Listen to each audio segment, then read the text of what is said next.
Hai guys, selamat petang kepada semua yang menonton video ini.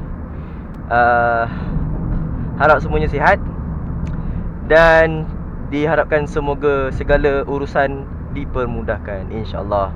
Jadi selamat menyambut bulan kemerdekaan, bulan Ogos ni, bulan 8. Dan kepada pengguna jalan raya, berhati-hati semasa di atas jalan raya.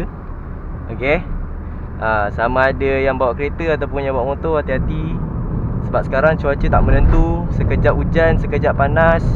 Okay guys, so untuk video kali ni masih buat point of view lagi. Point of view saya memandu kereta kan. Sebab pada saya suka cara macam ni kan. Orang nampak saya bawa kereta. Itu je sebenarnya kan. Ada orang minta pandangan, ada orang bagi pandangan supaya saya letak kamera dekat dashboard, so bolehlah nampak saya bercakap.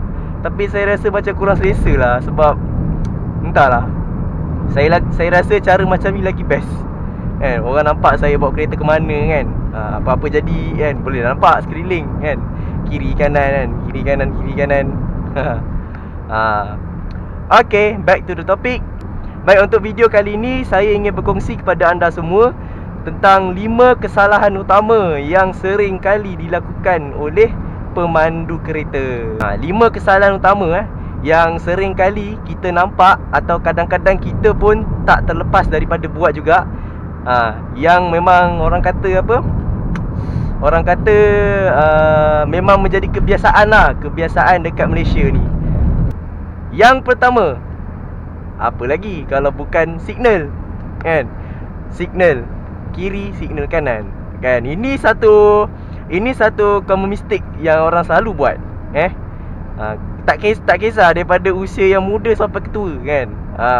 Kadang-kadang sebab dia nak masuk sempang cepat, dia pun terlupa nak bagi signal, dia main masuk je. Jadi kat sini agak bahaya lah kalau kita tak bagi signal. Cuba kalau kita bagi signal, orang belakang, orang depan, dia boleh alert. Ramai orang marah tentang signal ni kan.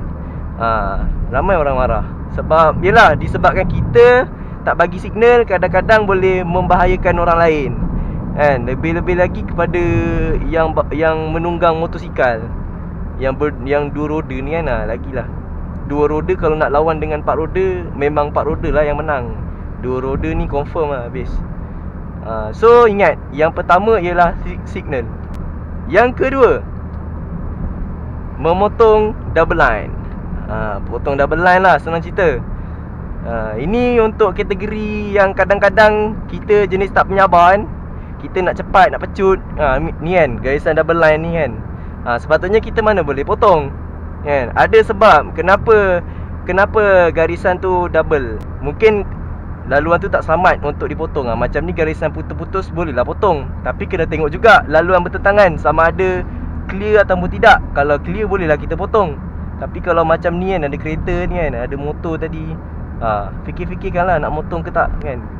Okay, ingat double line. Double line ni terutamanya di kawasan-kawasan ni lah, kawasan umum, tempat awam kan, macam sekolah, macam hospital, tempat kawasan-kawasan umum lah. Dan biasanya dekat seleko, jambatan sungai, parit tu kan. Selalu dekat kawasan-kawasan tu. So hati-hatilah bagi pemandu. Jangan kerana kita nak terlalu cepat bawa kereta, kita nak terlalu cepat sampai ke destinasi, sampai kita lupa, kita engkar apa yang telah ditetapkan peraturan jalan raya. Kalau dah katanya double line, janganlah memotong. Kalau ada garisan putus-putus, barulah boleh potong. Tapi kena tengok keadaan. Kalau depan dah tak ada kereta, bolehlah kita masuk, bolehlah kita potong. Masuk pula apa benda lah. Okay, itu yang kedua, memotong di garisan double line. Okay, yang ketiga. Okay, benda ni selalu terjadi dekat highway. Lagi-lagi waktu jam tengah sesak. Apa yang berlaku? Orang kita pun masih dengan alasan ni nak cepat, ada kecemasan dan lain-lain, sampai menggunakan lorong kecemasan. Itu pun satu kesalahan, lorong kecemasan. Patut ke kita gunakan lorong kecemasan? Misal kata dekat depan tu, kat kawasan jam tu kan, depan tu ada accident dan ada apa-apa kecemasan. Lepas tu kita lalu lorong kecemasan tu, pop sampai satu point, semua berhenti. termasuk termasuk lorong kecemasan ni berhenti. Kalau ada ambulans, polis daripada belakang nak masuk, dah susah. Nak lalu dah susah. Itu dah menyusahkan dah menyusahkan pihak berkuasa lah kiranya kan. Kita dah halang laluan dia. Okey, yang keempat pun sama, sering kali terjadi di highway. Bawa kereta di sebelah lane kanan, tapi dia perlahan, dia tak laju kan. Sedangkan lane kanan ni kita sedia maklum lebih digunakan untuk kereta yang nak memecut, nak motong kan. Kalau kita tak motong, nak bawa santai, kita bawa lah ke kiri. Itu pun masalah juga. Jadi beringatlah, kalau rasa santai kan, nak santai-santai dekat highway, janganlah bawa kanan. Memanglah kena high beam. Okey, yang terakhir nombor 5. Okey, nombor 5. Okey, kebetulan tengok ni, traffic light merah. Apa yang selalu orang buat? Orang kita ni, dia pantang nampak lampu kuning. Nampak lampu kuning, dia terus pecut sampailah nak tunggu lampu warna merah kan. Sedangkan lampu kuning ni tujuannya adalah untuk kita bersedia untuk berhenti. Merah dah kena berhenti kan. Jadi kuning tu tandanya supaya kita dah bersedia untuk berhenti. Traffic light ni ada sebab kita ada sempang, sama ada sempang 3 ataupun sempang 4. Kita kena alert lah. Pengguna jalan raya daripada arah-arah yang lain ni kan, diorang nak keluar, nanti tak pasal-pasal kita pecut.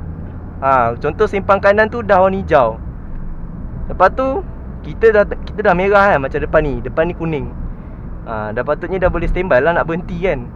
Bagilah laluan dekat sempang yang sebelah kiri ke, sempang kanan ke, untuk jalan sempang depan ke kan.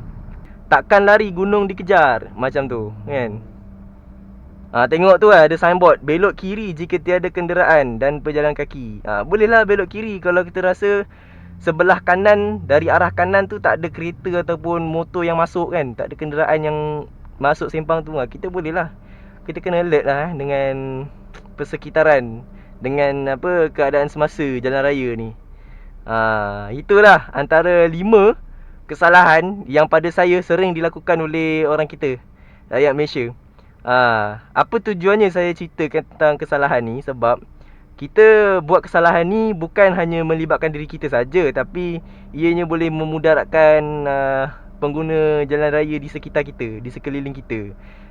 Sebab kita kena beringat, kadang-kadang macam motosikal kan, kadang-kadang dengan kecuaian kita yang naik kereta ni, dia boleh meragut nyawa ataupun dia boleh bagi kecacatan yang kekal untuk penunggang motosikal. So kita kena hati-hatilah sebagai pemandu yang bawa kereta ni.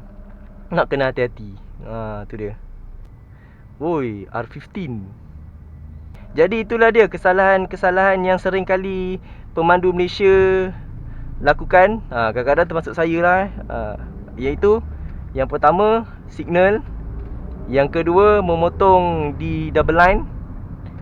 Yang ketiga ialah memandu di lorong kecemasan. Yang keempat, memandu secara perlahan di lorong sebelah kanan ketika di highway. Dan yang kelima ialah memecut ketika lampu kuning menyala di traffic light. Itu sajalah 5 kesalahan yang saya nampak. Dan saya harap perkara ini boleh diperbaikilah dari semasa ke semasa. Dan kita berdoa semoga rakyat Malaysia ni sentiasa peka dan alert dengan keadaan semasa di jalan raya. Tidak terburu-buru. Okey, itu saja. Sekian daripada saya untuk video kali ini. Jangan lupa like, komen dan subscribe. Dan bantu saya untuk naikkan subscribers supaya saya lebih mudah untuk berkongsi apa-apa sahaja perkara yang bermanfaat untuk semua. Okey, bye. Assalamualaikum.